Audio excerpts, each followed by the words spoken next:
sei aonde vou,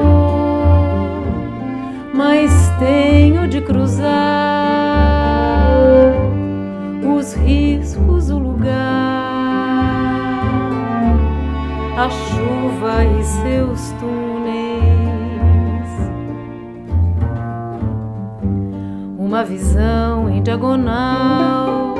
Um dia eu trabalho muito com cantores no escuro, claro, o financiamento mais novo, né, do que fui, o tempo em espiral, caminho um corpo sem lugar, fotografia de alguém. O que é o crítico? Há muitos anos Edson Cordeiro deixou o Brasil rumo aí a uma carreira internacional. Nos anos 90 tive a oportunidade de escrever algumas vezes sobre os shows dele aí.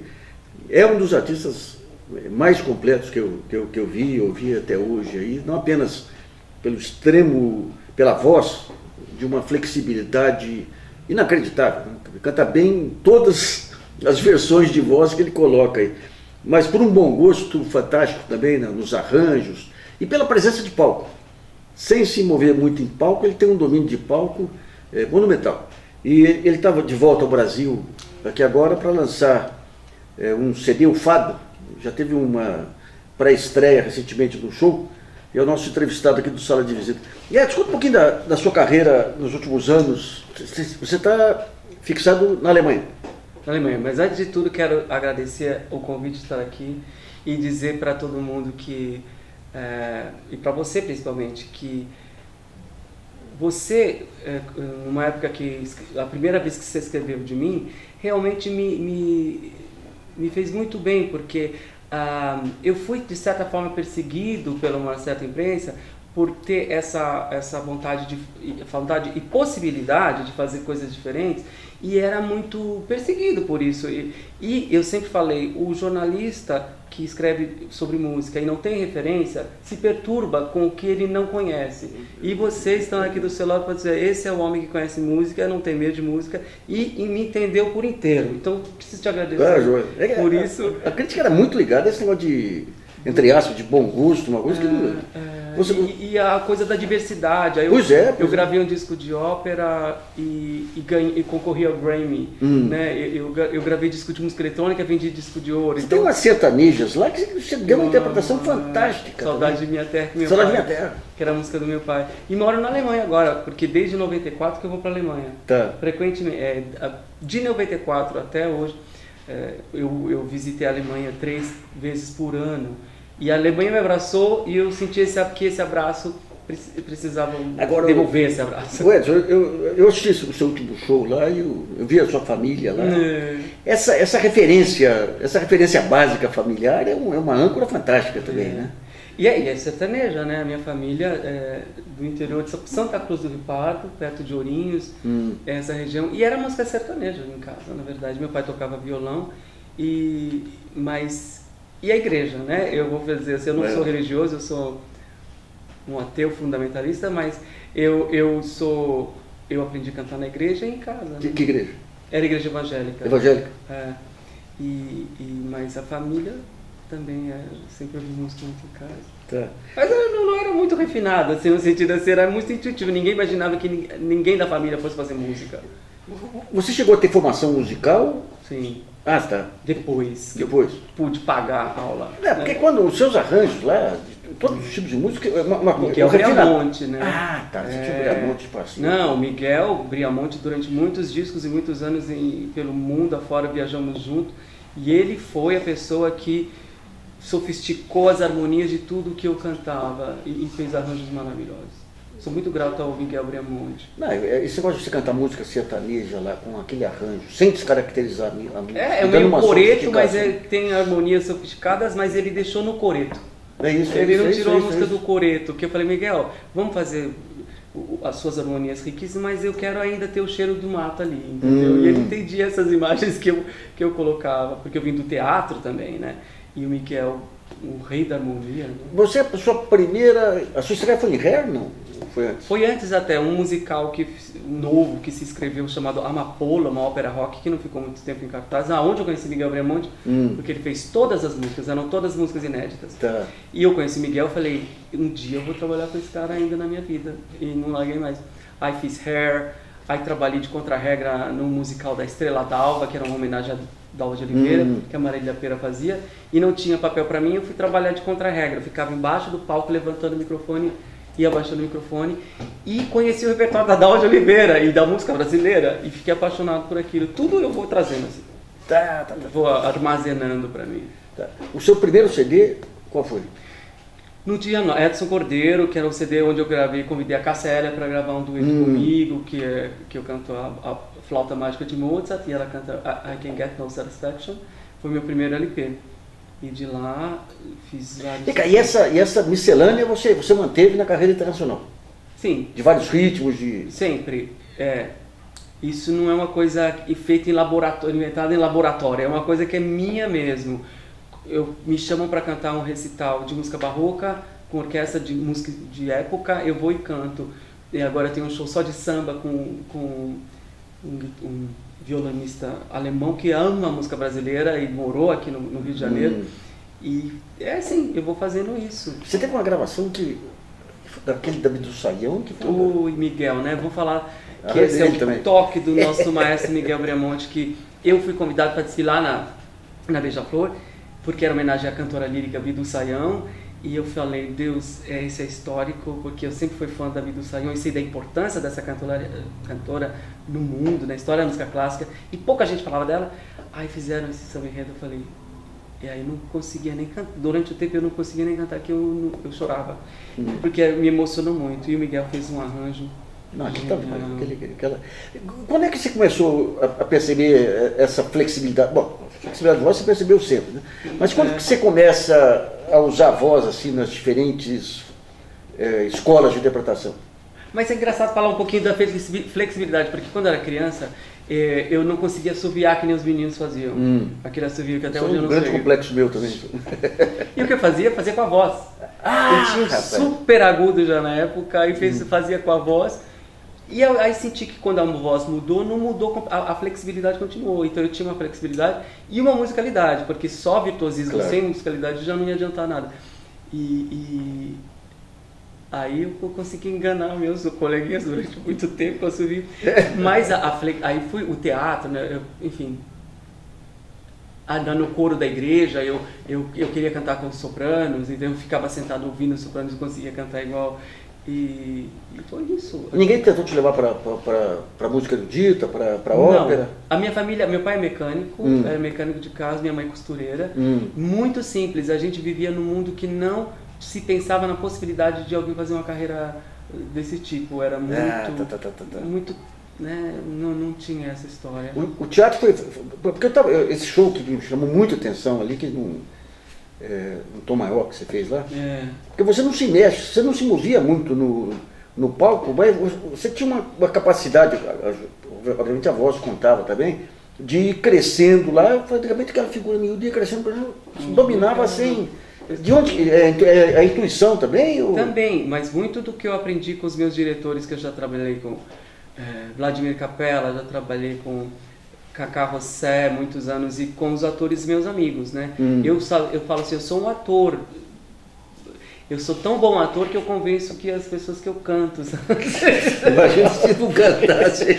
Porque eu adoro a história a minha escola, eu adoro Piaf, eu adoro Dalva de Oliveira, eu gosto de voz de mulher.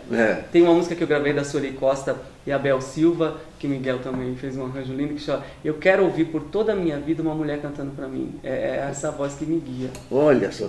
Aqui, eu tô vendo aqui o seu CD de fado. Aqui você tem um fado do Caco Velho, que era um compositor, violonista histórico aqui de São Paulo. Genial. E na verdade ele não fez isso, essa música não era um fado, ele era chamada Mãe Preta, uma música muito dramática que fala da escrava amamentando o filho do senhor, enquanto o seu amor está sendo açoitado, está sendo torturado.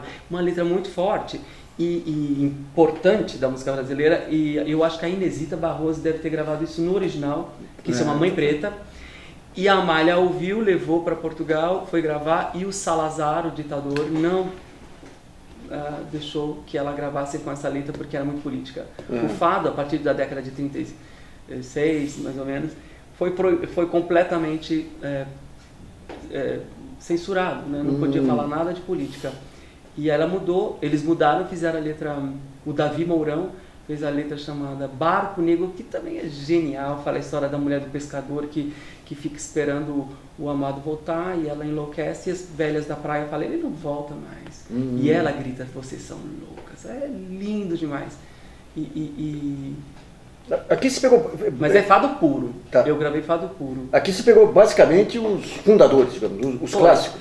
Porque a minha professora é Amália Rodrigues, né? E tem desde a história do Pedro Homem de Melo, que é uma das letras... Fria Claridade. Que é ela que trouxe poetas importantíssimos que nunca pensariam que fosse virar fado um dia.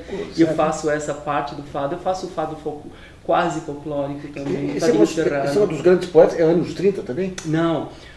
Ela, na década de 60 para 70, teve a ideia com Alain Ullmann, que era um músico português de origem francesa, de falar, vamos colocar Camões em fado, os poetas contemporâneos em fado. Você pegar a Argentina, nesse período, teve o mesmo fenômeno com a música folclórica lá, com Félix Luna. Exato. O Brasil teve com Vinícius e outros.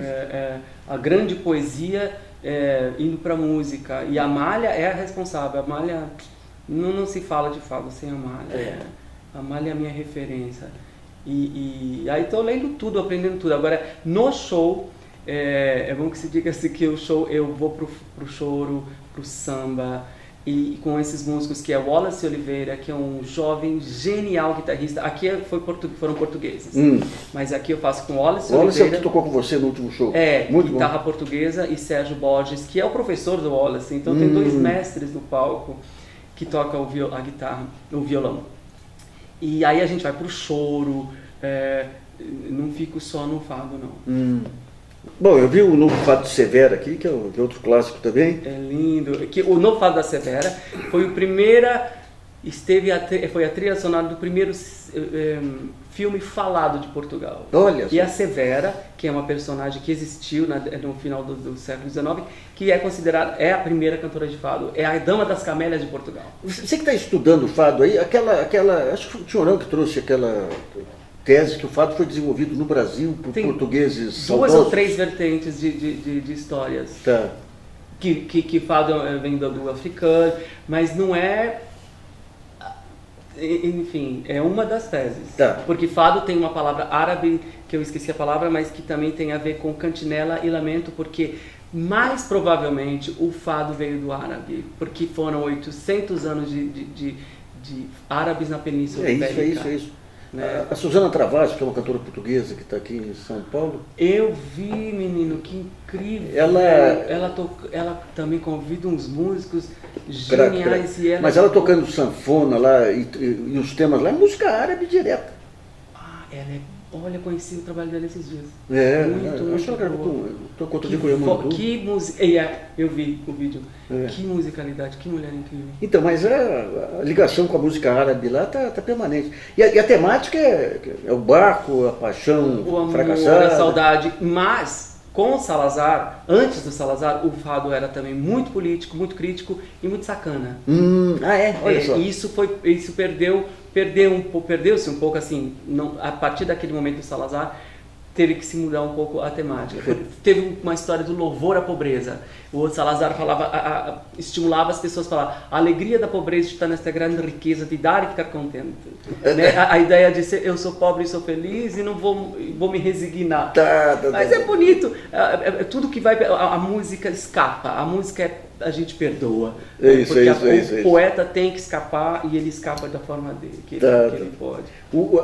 Aquele fado que vem com a Revolução dos Cravos, você não chegou a... Não, esse ainda não explorei. Tá. Esse ainda não explorei. Mas você pretende continuar? Não veio o fado? Não sei. Não, você tem com a sua versatilidade. Eu estou tão empolgado com a música brasileira e com a nova geração, com gente nova fazendo tanta coisa linda. Quem é que eu você estou com vontade de fazer... Vontade não, eu vou fazer um disco de música inédita. Que legal. Fui para Recife e conheci Juliano Holanda, que é um compositor genial, que tem uma cantora que eu adorei, chamada Isadora Mello, que canta todo o repertório dele. Que delicadeza! É demais. Eu gravei lá Zé Manuel. Eu não lembro. Deus, o Recife é um exagero, piano. Hein? O Recife é um exagero em termos de música, hein? Eu já tô ali, olhando para aquele lado, olhando para todos os lados. Mas cara, eu chego a pensar em João Cabral de Melo Neto. Esse povo compõe uma poesia muito linda. Sabe que periodicamente eu vou em Recife, a gente faz uns saraus lá, mas em várias cidades que eu vou, eu faço sarau, mas no Recife tem que ser 2, 3 saraus para dar conta dos músicos. É um pessoal muito bom. Eu estou empolgado. Então o fado, deixa eu falar uma coisa do fado interessante, que eu falo no meu show, que eu pensei o seguinte: o fado é como se fosse um parente distante, que é da minha origem, né? Pereira, Lima e Cordaia. É um parente distante que quando eu reencontro, parece que a gente nunca perdeu a conexão. É aquele parente que você não vê há muito tempo. Quando eu canto fado é muito natural, eu canto com sotaque, tudo vem muito natural. E eu acho que eu vou voltar sempre, mas eu acho, como disco, eu quero fazer um disco de música inédita. Tá. Mas você tem ali todas as capitais nordestinas, aí tem grupos de compositores hoje. E você mostra muita gente boa que eu estou de olho no teu programa também, já estou ali anotando muita coisa. Ué, você vai dar um capela pra gente aqui? Oi. Põe o Caco Velho, tá? Então tá.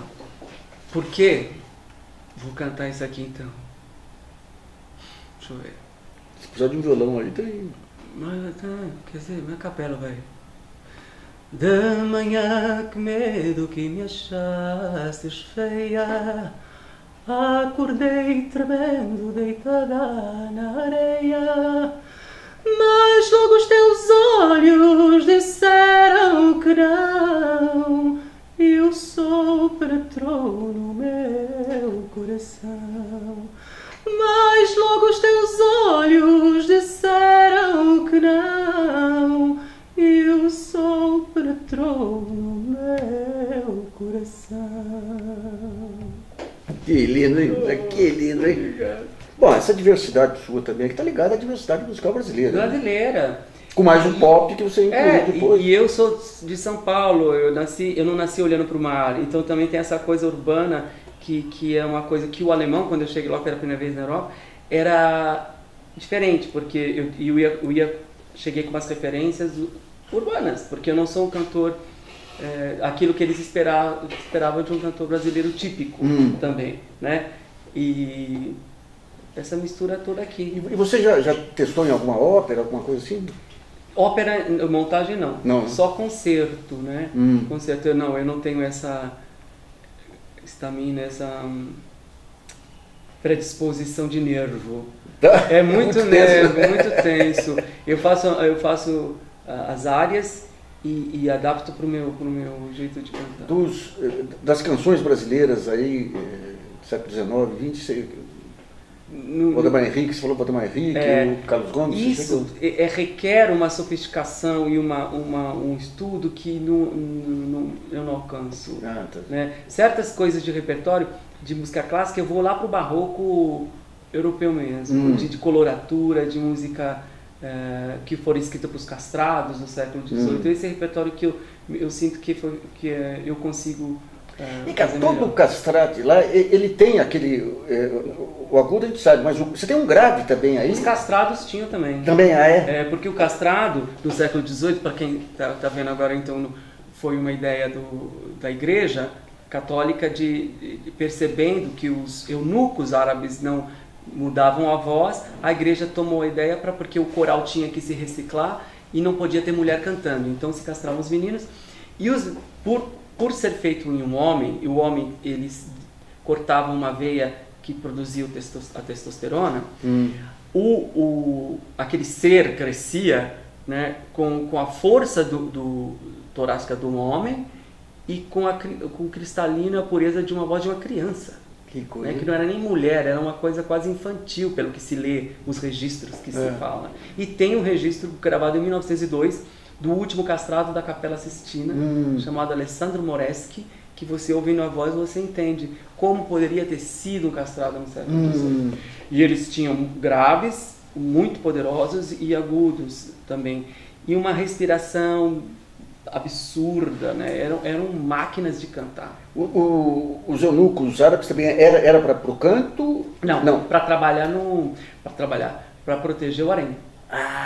Vem da história do eunuco que cuida do harém e sem ter o risco de procriar ou de ter relação sexual. A crueldade das culturas também é demais. Crueldade que produziu, né? É uma história sombria, é uma parte sombria da história da música, mas que produziu uma das músicas mais deslumbrantes para mim, que é a música barroca, que eu amo.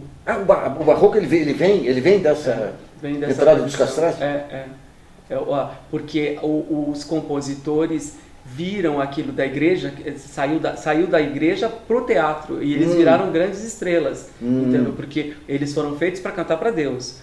Mas o show business abriu os olhos e falou, não, você vai vir aqui porque acho que vai dar... Aquele mais famoso... Farinelli. Farinelli. Farinelli, que as pessoas desmaiavam quando ele cantava. Eles eram o popstar da época. Que coisa. E tinha umas histórias interessantes, por exemplo, eles viviam mais que normalmente as pessoas. A ausência da testosterona fazia com que eles tivessem uma longevidade que não acontecia no... Mas ficavam assexuados, com ausência de testosterona. Eles tinham desejo sexual, eles podiam ter relações sexuais, mas não procriavam. Isso, olha que história cruel. A igreja não reconhece casamento sem procriação. Eles não podiam casar. E eles não eram homossexuais só porque eram castrados. Muitos não eram, entendeu? Eles tinham desejo, a possibilidade de relação, mas não podiam se casar, se apaixonar. Eles viviam para música, entendeu? É uma história cruel, porque alguns se casavam escondido, né? E você falou então que o último conhecido até de 1902. É um registro antiquíssimo, assim, das primeiros recursos de gravação, o início da possibilidade de gravação, e Alessandro Moreschi, que tem como achar na internet. Ele tinha que idade quando gravou isso? Ele já tinha mais de 40, eu acho, e ele não foi educado na escola barroca. Ele canta só música religiosa, ele trabalhou só para o Vaticano, e ele não tinha esse deslumbramento de virtuosismo que se tinha. Ele não foi educado nessa história. Quando a gente pega o ciclo de vida do cantor, você tem o auge, depois tem um processo de um pouquinho de degradação de voz. O que você faz para você manter... Não, você falou uma coisa certíssima, porque vamos falar do que realmente acontece, Luiz. Essa história de falar... Vamos lá. O corpo muda, como o cabelo muda, a pele muda. Se você falar que não mudou a sua voz, você está mentindo. Tudo muda. Agora, se você não cuida, o que poderia ser mudança vai virar uma degradação, como você falou? Degradação mesmo. Uma coisa assim, que você expõe os teus limites. Para mim, a gente vive num país chamado Brasil, que tem uma pessoa chamada Bibi Ferreira. E teve um cantor chamado Calbi Peixoto, que morreu cantando afinado. Eu ouvi as últimas E a Bibi está afinada, eu vi o show dela, ela está cantando divinamente. Então, se essas pessoas me dão esperança e são exemplo, falam assim, gente, se você cuida, você tem. Né? Eu não fumo, não bebo, eu tive que abrir mão de... Eu não vivo, né? Eu tô brincando. Mas eu tive que abrir mão de todas essas coisas periféricas da vida de artista para falar, eu quero cantar saudavelmente. Eu não tenho a mesma extensão de 20 anos, eu sou honesto e não tenho razão para mentir. Eu não canto aquela rainha da noite aguda que eu cantava antes, mas com o meu professor Eduardo Janho Abumhad, que é aqui de São Paulo, me ensina e me ensinou a me proteger para respirar, para continuar cantando saudavelmente, respeitando o que minha voz me permite. Agora, se for pegar o grande inimigo aí, é o cigarro mesmo, né? É o cigarro. O álcool também, né? O álcool é o não entender o seu instrumento. Porque tem jornalistas que me perguntam, o que você faz para cuidar da voz? Eu falo, a voz não está separada do corpo. Se você não tem saúde, claro, você não tem voz. Entendeu? Se você não tem saúde, você não escreve bem, você não canta bem. E a respiração tem exercícios específicos? Muito.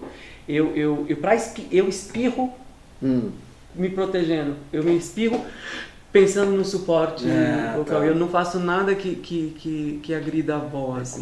Até para espirrar eu uso a técnica de canto. Tinha uma professora de canto aqui, como é que ela chamava? Nancy Miranda, muito famosa. Chilena. Isso. Madalena de Paula. Acho que era. Nossa, ela uma vez entrevistei ela contando como é que ela usava a caixa torácica. Tem que se você... claro que tem cantos diferentes, o canto espontâneo, o canto que se é muito trabalhado não soa bem naquela música, naquele estilo de música. Eu entendo isso e acho maravilhoso. Se você for falar, imagina se a Clementina, né, tivesse tido uma educação acadêmica, ela não ia cantar daquele. Não seria Clementina. Não seria, pelo amor de Deus. Canta o que... Mas isso que tá. Agora, eu inventei esse monstro, o Edson Cordeiro, entendeu? Que é a coisa do que na Alemanha chama Stimmwunder, que é como seria isso? Oh Deus, o freak, né?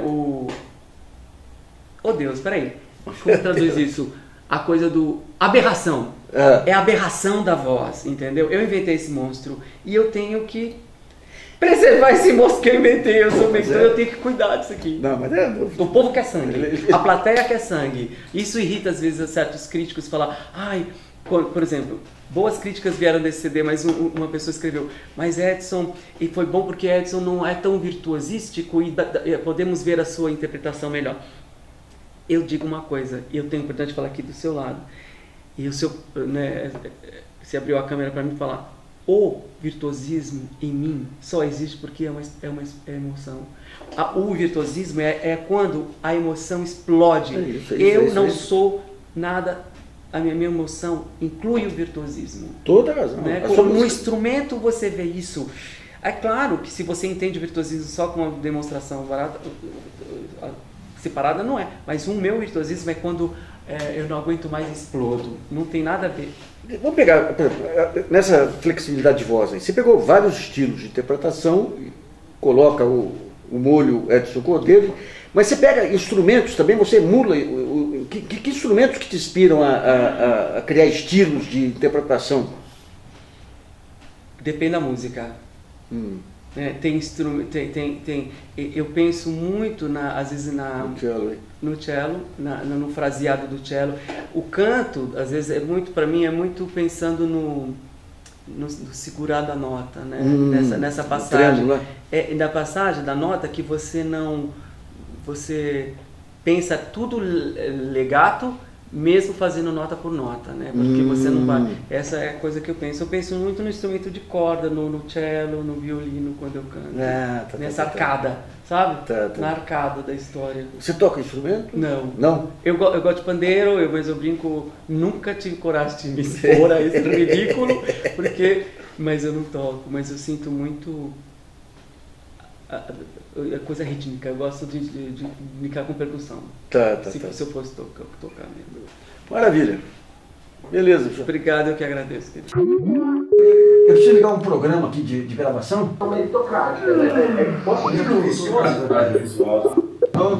ver. O nosso entrevistado é Jairo Nicolau, um dos principais especialistas aí do país na análise política. Ô Jairo, se tivesse que, digamos, dentro do atual jogo político, da atual correlação de forças, se tivesse que fixar pontos iniciais de uma reforma política, quais que seriam nesse momento? Olha, eu nesse momento caminharia para duas mudanças, dois pontos para serem discutidos com mais cuidado. O primeiro deles é, claro, o financiamento das campanhas, né? Eu acho que é um desafio que transcende a decisão do Congresso, porque em setembro de 2015 o Supremo considerou inconstitucional a doação empresarial, e essa foi a principal fonte de financiamento da política no Brasil durante 20 anos, né? Então, e de lá para cá, nós ficamos sem uma lei regulamentando essa decisão, né? A última eleição foi feita basicamente com uma normatização do TSE. Então é preciso primeiro adequar o Brasil a essa realidade. Nós não teremos em 2018, possivelmente em eleições futuras também não, financiamento das empresas. Então, como é que nós vamos fazer? Esse é o primeiro desafio.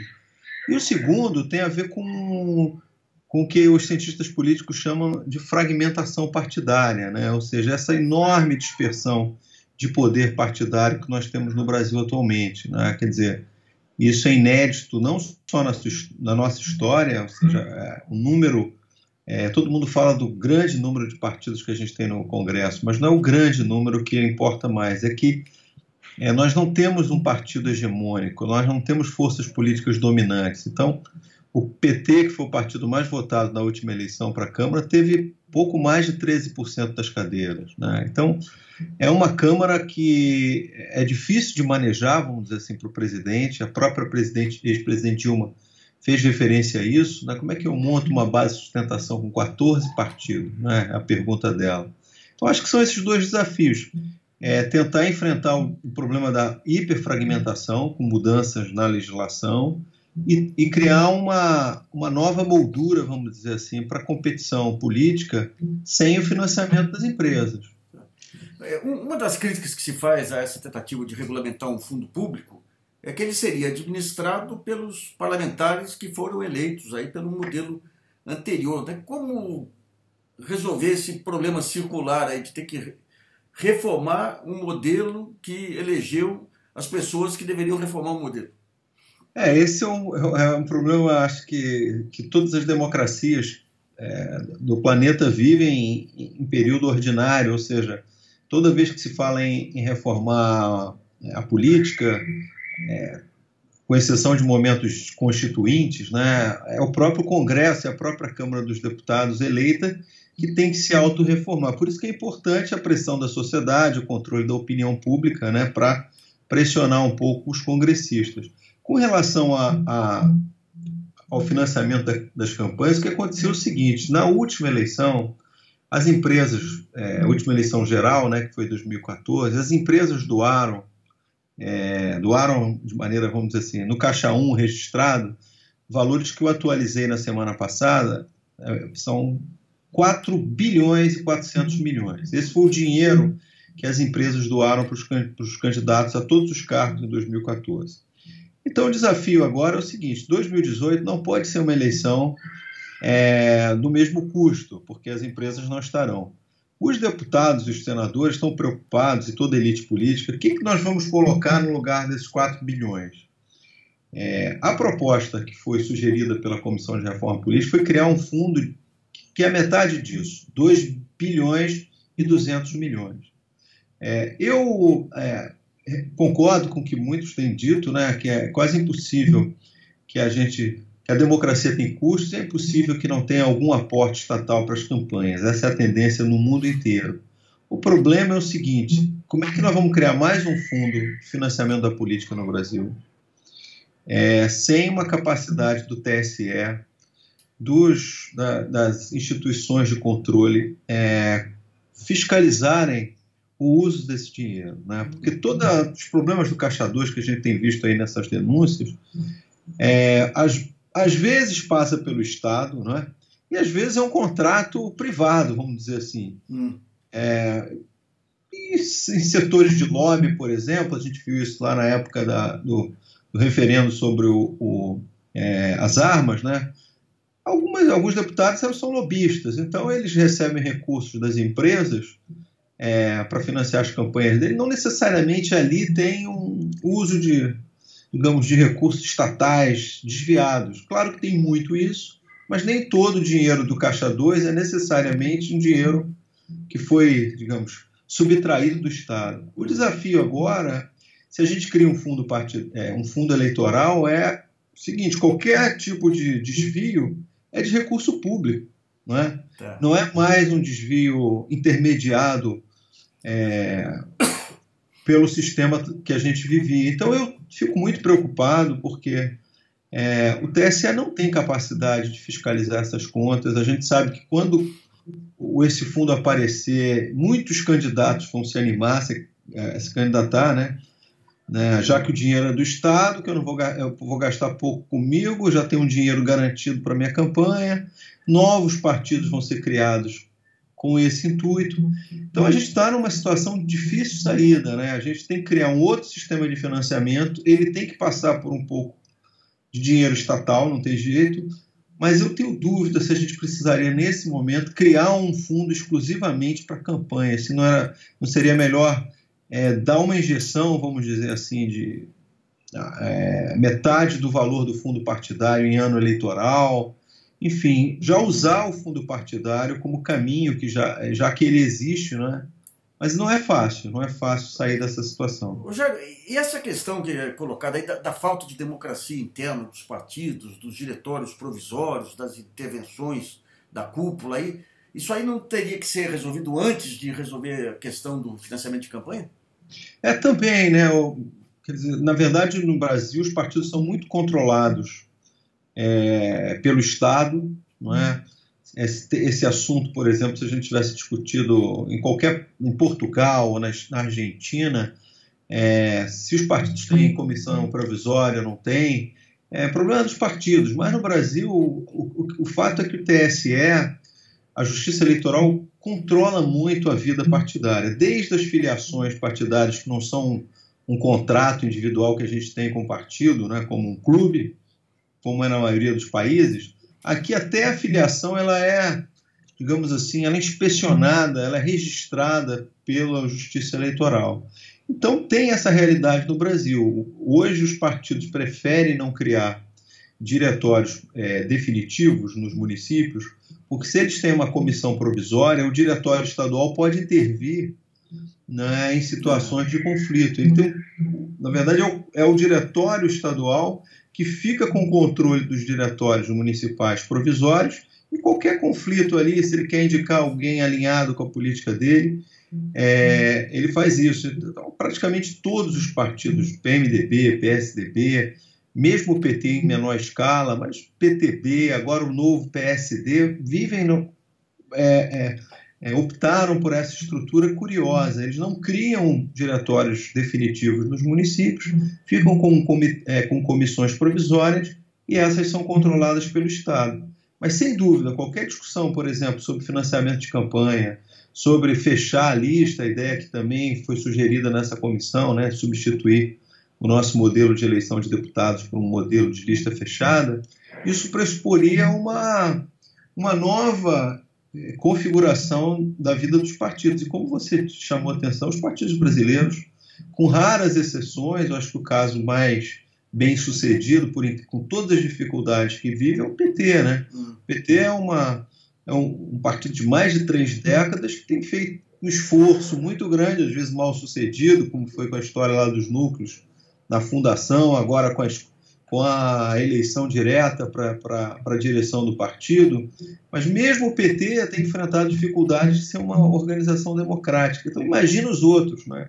Esse é um grande desafio. Rogério, se a gente pega o quadro atual, você tem, obviamente, a desmoralização geral da política, e como você teve nas eleições do Collor lá.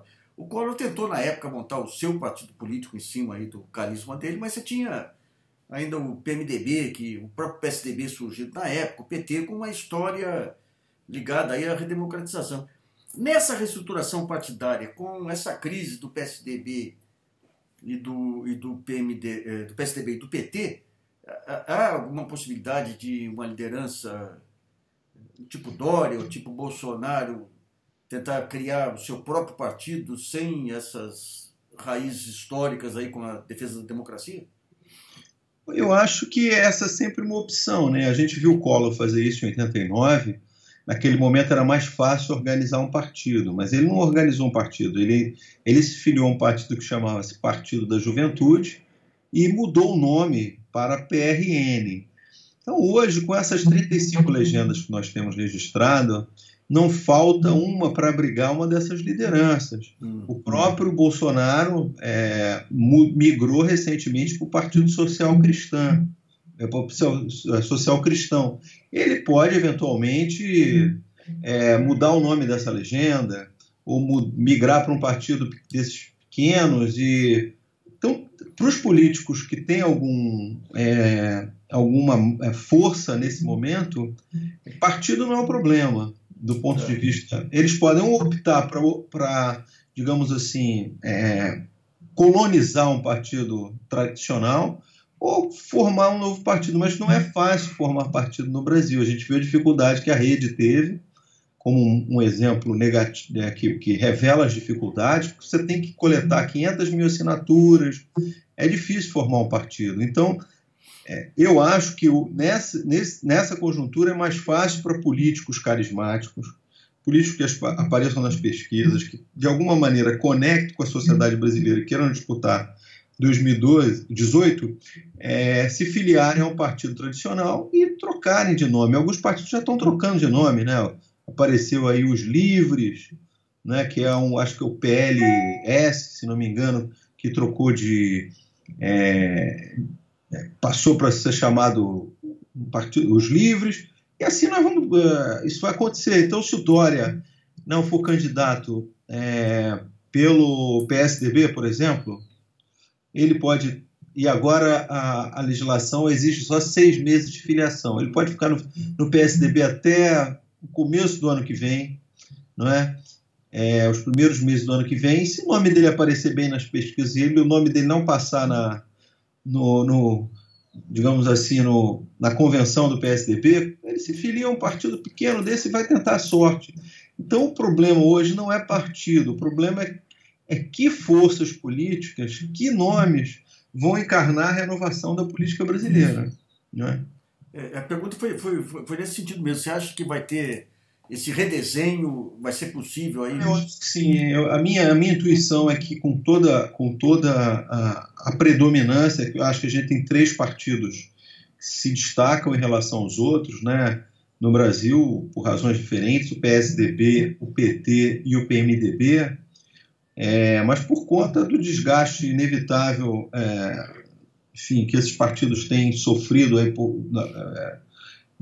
como fruto das investigações da Lava Jato, a crise interna do PT, que ainda não chegou ao fim, enfim, o próprio desgaste. Imagine um cenário em que esses partidos não tivessem tanto afetados com as denúncias. Esse cenário existiu em 2013. Naquele momento já havia uma rejeição à política tradicional. Quer dizer, de 2013 para cá, muita água passou, né? A opinião pública piorou a sua avaliação em relação ao Congresso, aos partidos, à política. Então, a minha impressão é que dificilmente PSDB, PT e PMDB serão os protagonistas da maneira que foram até esse momento da política brasileira depois da Constituinte, né? Agora, que forças que aparecerão, não é? A gente pode ter um cenário ainda mais estranho, sem nenhuma força hegemônica, e ainda dispersar mais ainda o poder. Então, o Partido Novo elege 10, 15 deputados, o PSOL passa para 20, 30, o PT cai de 70 para 50, a gente fica em um cenário ainda mais pulverizado. O problema do Brasil não é aparecer novas forças, mas que segmento, que movimento será capaz de aglutinar a política de uma maneira mais forte. É isso que a gente não está vendo. Né? Então, é isso que eu queria ver com você. Outro dia eu publiquei alguns escritos do Raimundo Fauro, analisando o período Collor. Sim. E ele dizia que a esquerda só teria consistência quando aparecesse uma nova direita que evitasse a contemporização que ele achava que ocorreu aí com a nova república. Mas hoje em dia, digamos, além dessa radicalização de esquerda e direita, que acho que é o momento mais drástico aí desde a redemocratização, a gente tem a mídia vista como uma inimiga irreconciliável da esquerda, tem o protagonismo do Ministério Público, o protagonismo do Judiciário, do Supremo. Você vê alguma saída que permita uma conciliação, alguma forma de aglutinar uma massa crítica que garanta a governabilidade, ou corre-se o risco de uma guerra?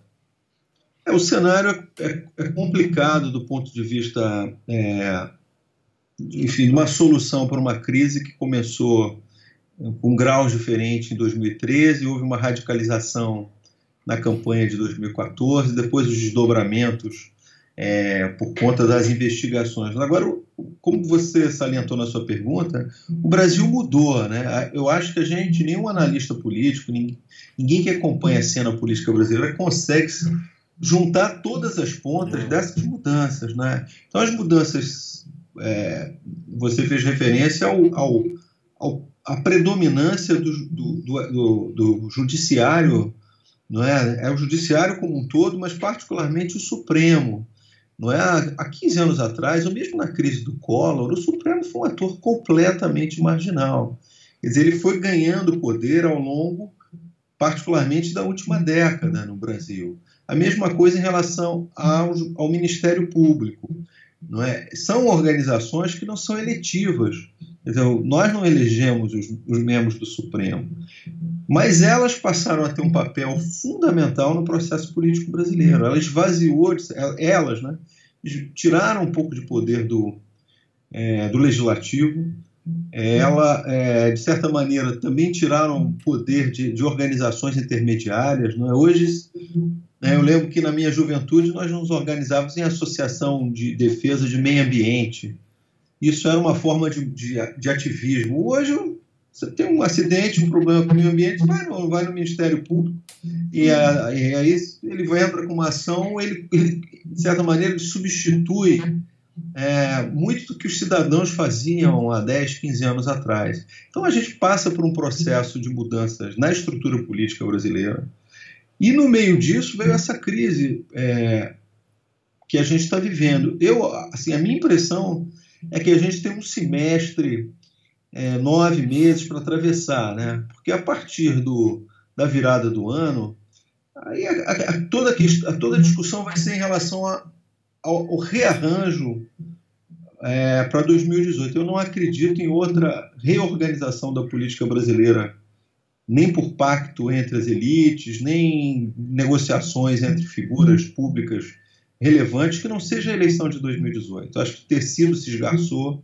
Então vamos ter que esperar 2018 para zerar e começar um novo jogo político. Não quer dizer que as tensões, a polarização, essa tensão entre a sociedade e certos atores não continue. Eu acho que isso é uma característica que talvez ainda permaneça. A gente tenha visto isso também na sociedade americana, uma polarização que não existia há 15 anos atrás. Isso talvez continue. Eu acho que o problema é que nós temos um governo, no governo central, que não tem a legitimidade para fazer as reformas. Não é um governo de transição. E enquanto isso continuar, a gente vai esperar. Os brasileiros ficam todos olhando para 2018. Eu acho que a eleição, talvez, de 2018 seja a mais importante desse ciclo democrático, e ela reorganize a política brasileira mais até do que 89, que foi uma eleição solteira. Eu acho que vai ser uma eleição que, como os cientistas políticos gostam de chamar, de realinhamento das forças políticas. A sociedade brasileira descolou-se da sociedade política, e eu acho que 18 nós vamos reencontrar, quer dizer, o Brasil desses 4 anos de ebulição, de 3 anos, vamos dizer assim, de ebulição, vai se encontrar e vai reconfigurar esse Congresso, vai mandar para casa muitos políticos tradicionais, e aí vamos ver a cara que vai ficar essa política a partir de 2019.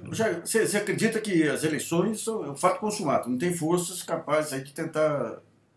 Olha, eu não sei se eu acredito, eu quero... Eu sou muito otimista, eu acho, com relação às instituições representativas brasileiras, né? Ou seja, esse calendário eleitoral que se cumpre, a liberdade de organização dos partidos, o direito de incorporação de eleitores, que isso tem sido feito com tanta eficiência. E o que eu acho mais importante nesse período é que a crise chegou a graus assim, acentuados, e em todo esse momento os militares, não é? A gente ainda tem um boato aqui e acolá, mas o que parece é que eles fizeram a transição na direção de se tornarem uma força basicamente profissionalizada, preocupada com a defesa, saíram dos debates políticos. Nenhum dos dois impedimentos, nem do Collor nem da Dilma, nós vimos lideranças militares ou alguém relevante falar que ia aos quartéis. Então isso me tranquiliza um pouco. A gente tem vivido essa crise impressionante. Os historiadores do futuro vão ficar impressionados, né, com as soluções que foram sendo encontradas ali, algumas delas muito estranhas, né, mas que impediu, pelo menos até agora, um retorno não só dos militares, como também da ação de grupos políticos antissistêmicos, né? A gente não tem terrorismo de direitas, bombas nos partidos. Quer dizer, é um cenário que provavelmente a gente assistiria em outros países, né? Então, isso me dá uma certa tranquilidade. E agora estão todos nós contando os dias, né? Para virar o ano, sei lá, passar esse segundo semestre e começar os brasileiros todos olharem para o que nós podemos fazer para reconfigurar a política em 2019. Tá, joia, Jair. Obrigado aí pela sua entrevista, viu? Tá lá, um grande abraço. Outro. Até mais. Tá lá. 1, 2, 3, 4, 5.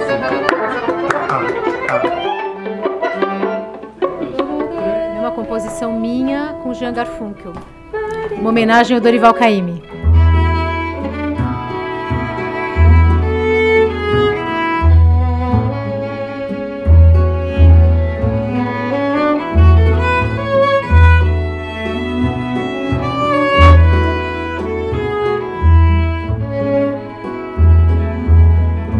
Olho d'água, Odoiá, meu pranto cai no mar. Toda mágoa molha o olhar e eu canto pra chorar. Milagre que enxágua mil lágrimas na luz encantada de Iemanjá. Mãezinha, madrinha, rainha do mar, teu colo de amor me alivia, Odoiá.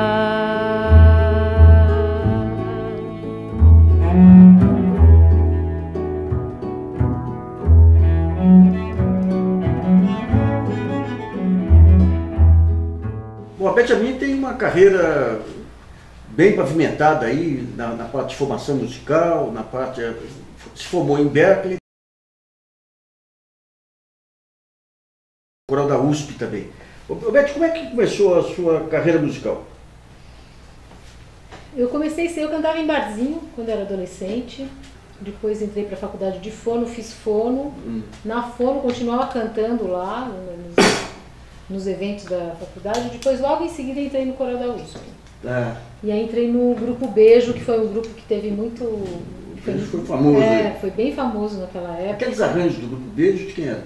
Eram variados, tinha muita coisa do Damiano Cotzella. O Damiano era um craque absoluto. Ainda é. Quer dizer, ele tá agora um pouco adoentado, mas... Para música coral era ele. É incrível. Então tinha Vicente Ribeiro, tinha Edu Lopes, tinha vários arranjadores. O Thiago fazia alguma coisa, o Thiago Pinheiro também. Aí de lá eu fui para Berkeley, fui para Boston, fiz a faculdade de música e comecei a compor lá, porque eu acho que eu sentia a falta de cantar, porque eu cantava muito no grupo, começava a compor e gravar nos gravadorzinhos. Essa convivência do músico brasileiro com Berkeley, como é que começou? Eu acho que é bem antigo, né? Porque já tem os primeiros músicos brasileiros que foram para Berkeley, já deve ser dos anos 60, 70. Anos 60? Talvez, eu nem sei se o povo do Zingo Trio não foi para lá, eu não sei. Não lembro. Tem muita gente desses músicos e mais quando esteve por lá, o grupo brasileiro era grande? Era grande porque era a época que o real estava igual ao dólar. Tá. E eu ganhei bolsa, porque eles gostam muito de músico brasileiro lá. E eu pagava metade Mas tinha gente que não pagava nada. Eu fui na época do Jairzinho, do Felipe Rodrigues. Eu fui na época deles. E foi um divisor de águas para mim, porque os americanos, eles são muito estruturados para ensinar qualquer coisa, né? Então a faculdade de música, a Berklee, eu costumo dizer que ela ensina um ofício para você. Você sabe fazer arranjo, você sai fazendo arranjo, sai com dicas de como compor, trabalha muito bem com harmonia.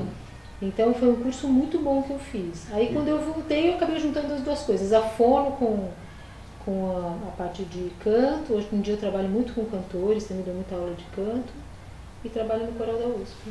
E o disco, o novo CD que você lançou?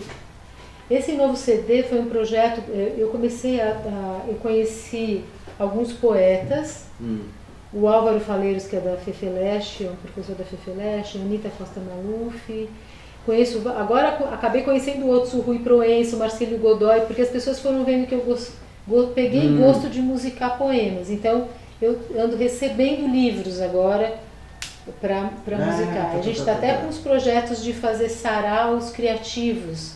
E caiu. Bom, você tem a poesia em música e a poesia solta. Como é que você identifica as poesias que são musicáveis, os autores que são musicáveis? Como esses que estão vivos é muito mais fácil. Porque eu pego um poema que eu gosto do tema, eu falo assim, dá pra gente modificar, tipo, repetir essa mesma frase aqui no final pra gente virar um refrão? Posso escolher uma parte desse para virar um refrão? Posso tirar essa parte? E a gente vai trabalhando juntos. Com o poema da Alfonsina Storni, porque é um poema bem maior, esse Alma Desnuda. E eu adoro aquela música Alfonsina e Elmar, e eu sempre quis saber um pouco mais da Alfonsina Storni, né? E aí eu vi esse poema Alma Desnuda, que me encantou, só que assim, era enorme, e então eu tinha que, bom, o que eu vou fazer virar o refrão disso? Então, num dos versos, ela escreve no final, porque es negando como más entrega. E eu gostei dessa. E falei, bom, isso aqui vai virar então um refrão para eu repetir na música. Conversei com vários poetas, porque ela morreu em 1930, eu acho, 31, se eu poderia fazer isso. Então, eu disse que é tranquilo. Eu fiz também da Flor Bela Espanca num outro CD. Eu lembro. Você pode fazer isso desde que você escreva que foi tirado, trechos tirados do poema, e daí é assim que eu faço. O arranjo? O arranjo dessa música é do Yaniel Matos. A maior parte dos arranjos desse CD Túneis é dele, algumas coisas são minhas, ou coisas em parceria com ele. Por exemplo, nesse caso do poema da Alfonsina, você pegou bem o estilo da canção argentina. Como é que você mergulha nessas linguagens diferentes? Olha, eu vou te falar que eu acho que o Coral USP me ajudou muito nisso, porque canto coral, você canta de tudo. A minha mãe sempre adorou tango e a gente escutava muito tango e muito bolero em casa. E eu acho, para te dizer a verdade, eu acho que o próprio poema, ele te induz. É isso aí. Tem uma francesa que eu fiz no disco também, que todo mundo fala assim, mas como que você pegou isso? Eu falei, acho que o poema vai, Isso foi uma coisa que eu gostei, porque antes eu escrevia música e colocava letra. Depois que eu comecei a musicar, a melodia foi tudo para outro lugar, porque vai para o lugar que o poema te leva. Mas só uma curiosidade em termos dos arranjadores para coral. Eu tinha um grande amigo que é o Marcos Leite, que foi daquele grupo Garganta Profunda, que ele tinha uma obra para coral. Coral da USP. Coral da USP cantou coisas dele, do Marcos Leite, deixa eu me lembrar, o Pato, será que é dele? Eu acho que sim. Eu acho que é dele. O Coral da USP. E você sabe que no Brasil tem uma coisa que é muito feia, né? Que o arranjador, ele não recebe direito autoral pelo arranjo. Não recebe? Pô, mas no coral é tudo. Então, por exemplo, no coral o arranjador é tudo. O que a gente tem feito agora, a gente encomenda, só que assim, é difícil pagar porque a universidade, não sei o que, sabe? É tudo super complicado e fazer arranjo dá muito trabalho. E cara, se a gente pegar aqueles hits de coral, Capiba, Vila Lobos, continua aquele repertório tradicional? Continua isso e com coisas mais novas. Gilberto Mendes ainda é bem cantado? Em ocasiões mais especiais, né? Então tem umas coisas ele teve uma homenagem a ele, eu acho que ele no faleceu, ano passado, né? porque ele faleceu, o Cora Luspe fez uma homenagem a ele. O Cora Luspe esse ano está fazendo 50 anos. 50 anos. Então a gente também está recolhendo muita coisa que foi feita. Então foi editado um livro de arranjos do Damiano Cozzella. Ah, que legal. A gente tá fazendo vários concertos. Foi um dos filhos do Benito, que é outro que não é o Benito tem 4 filhos músicos, né? Cantora, né? É, uma cantora. O André Juarez fez uma cantata muito bonita com ritmos brasileiros para coral e percussão, que vai ser apresentado no Auditório Ibirapuera. Se eu não me engano, estamos tentando o Teatro Municipal para homenagem desses 50 anos do Cora Luspe.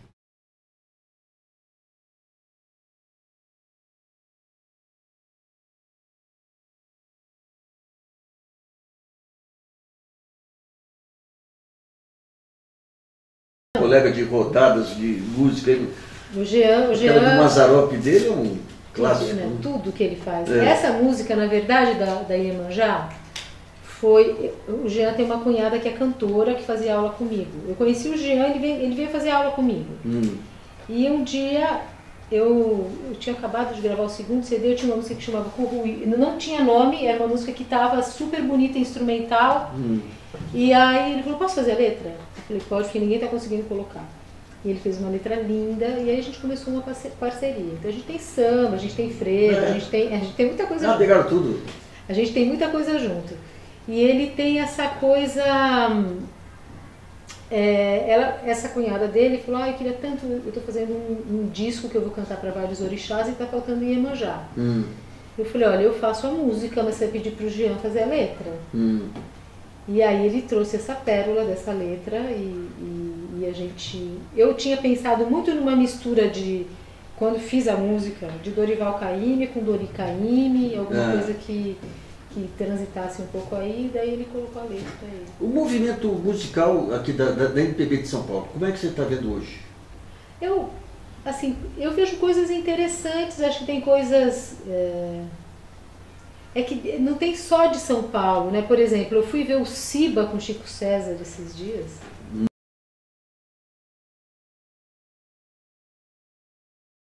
Entendo. Da inteligência brasileira, né? Isso. Porque assim, é impressionante. O Lirinha, que é do Cordel do Fogo Encantado e que faz um trabalho solo agora, é impressionante. Porque de uma inteligência. Você conversa com eles, eu acho assim, que uma pessoa... Um recifense inteligente, bem informado, ele dá de 1000 a 0 em qualquer pessoa do Brasil inteiro, né? Em geral, quando eu viajo assim, eu costumo fazer uns saraus aí com os amigos. O Recife tem que ser 2 ou 3, porque a quantidade de músico por metro quadrado lá é uma... Ali é a capital cultural do Brasil, não tem ninguém. Eu também acho. Ali é fantástico. E a coisa do zumbi, né? É uma história forte. E eu conheci nesse show que eu fui, que eu não sabia dessa história, eu conheci nesse show um indígena, com um nome que eu não vou saber pronunciar, e ele falou para mim assim, quando os holandeses por 13 anos dominaram aquela região, os índios, eram ministros também, eles tinham voz no governo. Olha que isso é uma coisa que eu nunca soube. Eu nunca soube disso. Eu falei, você está falando sério? Ele falou, tô. Olha só. Os indígenas tinham voz e tinham voto. Mesmo assim não conseguiram a adesão dos indígenas lá. Os negros e indígenas ficaram com os portugueses na época. Porque acho que o que aconteceu ali eu não sei, né? Eu desconheço essa parte da história, infelizmente. A seleção de músicas que você fez para o seu CD, qual foi o critério? O critério foi... a gente pensou nos temas.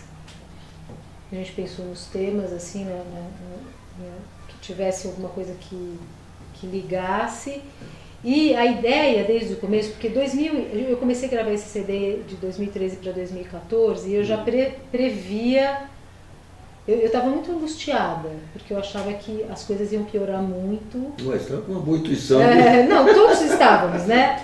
Então, eu falei, olha, eu não quero nada com percussão, nada com bateria, e eu quero um disco que as pessoas escutem e se serenizem, porque eu estou precisando me serenizar.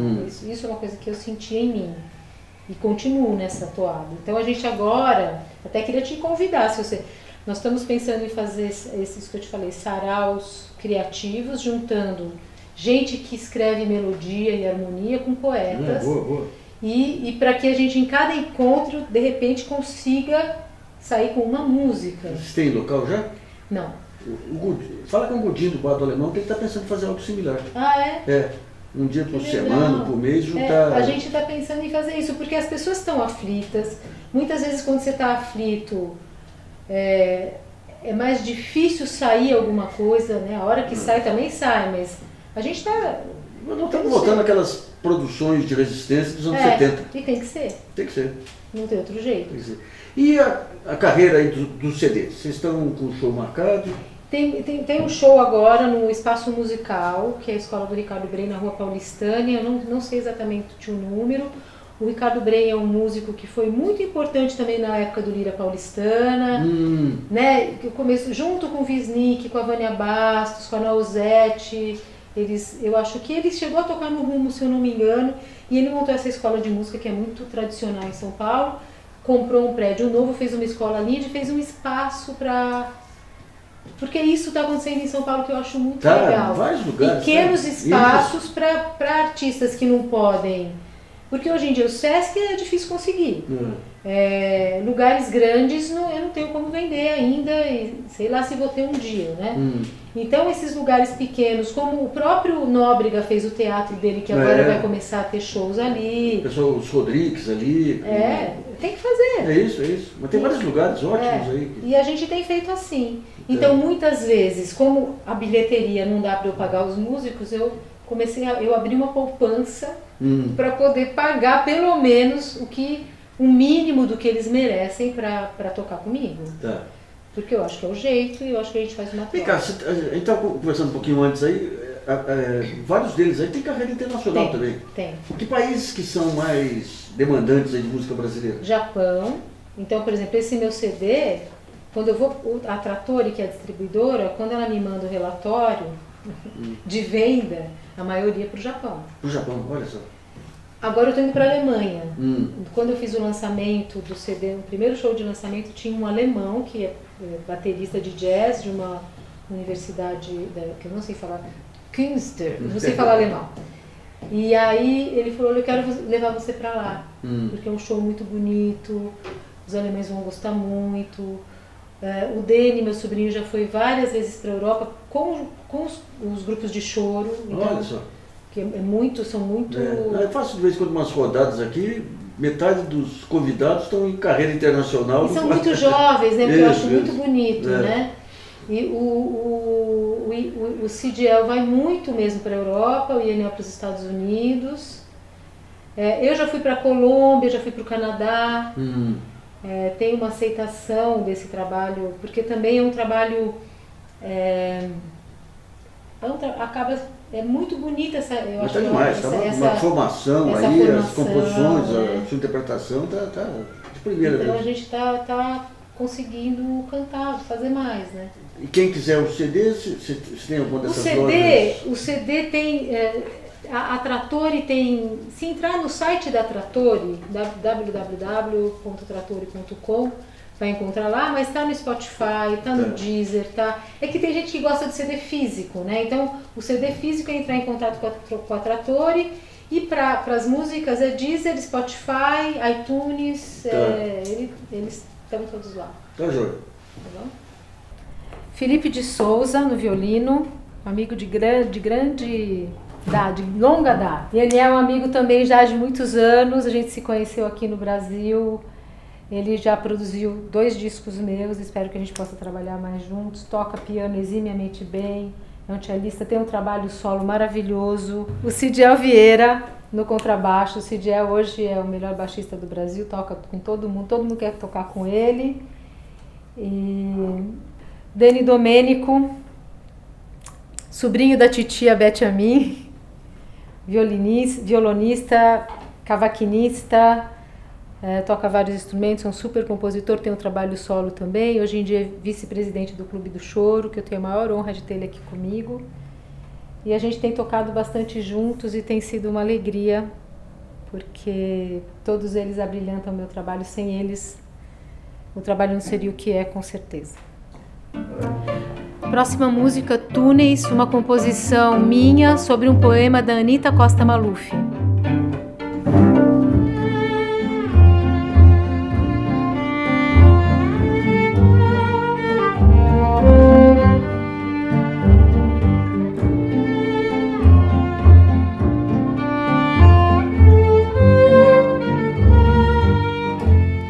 Não sei onde estou,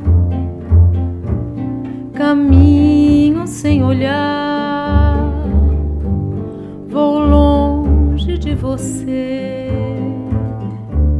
a chuva e seus túneis, não sei aonde vou, mas tenho de cruzar os riscos, o lugar, a chuva e seus túneis, uma visão em diagonal, um rosto no escuro, mais novo do que fui,